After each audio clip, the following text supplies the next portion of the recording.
Big boss 11 winner ಆಗಿರುವಂತ ಹನುಮಂತ್ ಲಮಾಣಿಯವರ ಮನೆಯಲ್ಲಿ ಈಗ ಸಂಭ್ರಮ ಮಾಡಿರುವಂತದ್ದು. ನಾನು ಹಾವೇರಿ ಜಿಲ್ಲೆಯ ಸವಣೂರು ತಾಲೂಕಿನ ಚಿಲ್ಲೂರು ಬಡ್ನಿ ಗ್ರಾಮದಲ್ಲಿರುವಂತ ಅವರ ಮನೆಯಲ್ಲಿದ್ದೀನಿ. ಅವರ ಮನೆಯಲ್ಲಿ ಅವರ ಸಹೋದರ ಮಾರುತಿ ನಮ್ಮ ಜೊತೆಗಿದ್ದಾರೆ.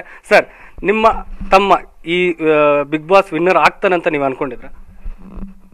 ವಿನ್ನರ್ ಆಗ್ತಾರಂತ ಹೇಳಿ ಒಂದು ಕಡೆ ವಿನ್ನರ್ ಆಗ್ತಾರೆ ಅಂತ ಅನ್ಕೊಂಡಿದ್ವಿ. ಇನ್ನೊಂದು ಕಡೆ ಯಾಕಂದ್ರೆ ಅಲ್ಲಿ ಒಳ್ಳೆ ಒಳ್ಳೆ ಕಾಂಪಿಟೇಷನ್ ಇತ್ತಲ್ಲ ಆಟದಲ್ಲಿ, ಎಲ್ಲರೂ ಒಳ್ಳೆ ಒಳ್ಳೆ ಆಟಗಾರರಿದ್ರು. ಅದು ಇತ್ತು ಒಂದು ಕಡೆ ವಿನ್ನರ್ ಆಗ್ತಾರೆ ಅಂದರೆ ಜನರ ಅಭಿಪ್ರಾಯ ನೋಡಿ ಹನುಮಂತು ಅಂತ ಎಲ್ಲ ಇಡೀ ಕರ್ನಾಟಕದ ಜನತೆ ಅಭಿಪ್ರಾಯ ನೋಡಿ ವಿನ್ನರ್ ಆಗ್ತಾರೆ ಅಂತ ಅನ್ಕೊಂಡಿದ್ವಿ. ಒಂದು ಕಡೆ ಹನುಮಂತು ವೈಲ್ಡ್ ಕಾರ್ಡ್ ಎಂಟ್ರಿಗೆ ಹೋಗಿದ್ದಾನೆ ಅಂತ ಅದೊಂದು ಇದು ಕುತೂಹಲ ಇರುತ್ತಲ್ಲ.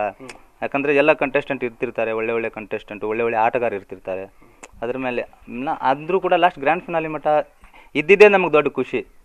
ಇನ್ನೊಂದೇನು ಗೊತ್ತಾ ಸರ್, ಅವ್ನು ವಿನ್ನರ್ ಆಗ್ತಾನೋ ಬಿಡ್ತಾನೋ ಅದು ಸೆಕೆಂಡ್ರಿ. ಇನ್ನೊಂದು ನನಗೆ ಆಸೆ ಇದ್ದಿದ್ದೇನು ಗೊತ್ತಾ, ಆ ಮನೆಗೆ ಯಾವಾಗ ಎಂಟ್ರಿ ಕೊಟ್ಟನೋ ಅವತ್ತೇ ಗೆದ್ದಿದ್ದಾನೆ ತಮ್ಮ. ಆಮೇಲೆ ಸೆಕೆಂಡ್ ಟಿಕೆಟ್ ಫಿನಾಲೆ ಟ್ರೋಫಿ ತೊಗೊಂಡ್ರಲ್ಲ ಸರ್ ಕೈಯಲ್ಲಿಂದ, ಅವತ್ತೇ ಗೆದ್ದಿದ್ದಾನೆ ಅಂತ ನಾವು ಅವತ್ತೇ ಖುಷಿ ಪಟ್ಟಿದ್ದೀನಿ. ಅಲ್ಲ, ಬಿಗ್ ಬಾಸ್ ಮನೆಯೊಳಗೂ ಹನುಮಂತು ಒಂದು ಮಾತಂದ್ರು, ನಾನು ಯಾವತ್ತು ಸುದೀಪ್ ಅವರ ಚಪ್ಪಾಳೆ ಗಿಟ್ಟಿಸ್ಕೊಳ್ಳಲ್ಲ, ಅವತ್ತೇ ಗೆದ್ದೆ ಅಂದೆ ಅಂತ. ಅದೇ ನಮ್ಮಲ್ಲಿ ಅದೇ ಅನ್ನಲ್ಲ ಸರ್. ಯಾವತ್ತವರು ಸುದೀಪ್ ಸರ್ ಚಪ್ಪಾಳೆ ತಗೊಂಡ್ರು, ಯಾವತ್ತವರು ಇದು ಅಂದ್ರಲ್ಲ ಅವತ್ತೇ ಗೆದ್ದಿರೋದು ಅಂತ ಅದೇ ಖುಷಿ ನಮಗಿರೋದು.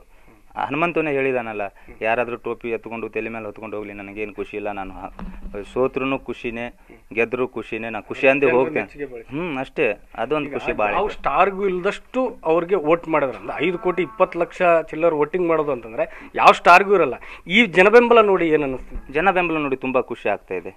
ಅದೇ ಹೇಳಿದ್ನಲ್ಲ ಸರ್, ಇವಾಗಲೇ ಇಡೀ ಕರ್ನಾಟಕ ಜನತೆ ಗೆದ್ದಿಸಿದ್ದಾರೆ. ಅವ್ರ ಪ್ರೀತಿ ವಿಶ್ವಾಸ ಉಳಿಸ್ಕೊಂಡಿದ್ದಾನೆ. ಹನುಮಂತು ನಮ್ಮ ಮನೆ ಮಗ ಅಂತ ಅಷ್ಟಲ್ಲ, ಇಡೀ ಕರ್ನಾಟಕ ಜನತೆ ಮನೆ ಮಗ ಆಗಿ ಮಾತಾಗಿದ್ದಾನೆ. ಅದಕ್ಕೆ ತುಂಬಾ ಖುಷಿ ಆಗ್ತಾ ಇದೆ. ಈ ಕೊನೆಯ ಕ್ಷಣ ಏನು ಕೈ ಎತ್ತುವ ಸಂದರ್ಭದಲ್ಲಿ ನೀವು ಎದುರಿಗೆ ಇದ್ರಿ, ಯಾವ ರೀತಿ ಎದೆ ಬಿಡುತ್ತಾ ಹೆಚ್ಚಾಗಿದೆ? ಎದೆ ಬಿಡ್ತಾ ಅಲ್ಲ ಸರ್, ಕೈ ಎತ್ತೋ ಟೈಮಲ್ಲಿ ಅದರಲ್ಲಿ ಇನ್ನೊಂದೇನು ಗೊತ್ತಾ, ಫೈನಲಿಗೆ ಬರುವಾಗ ಅದು ಸೆಕೆಂಡ್ ರನ್ನರ್ ಅಪೋ ಥರ್ಡ್ ರನ್ನರ್ ಅಪೋ ಅಂತ ಅಂದಾಗ ಅದೊಂದು ಬೇರೆನೇ ಇರ್ತಿತ್ತು.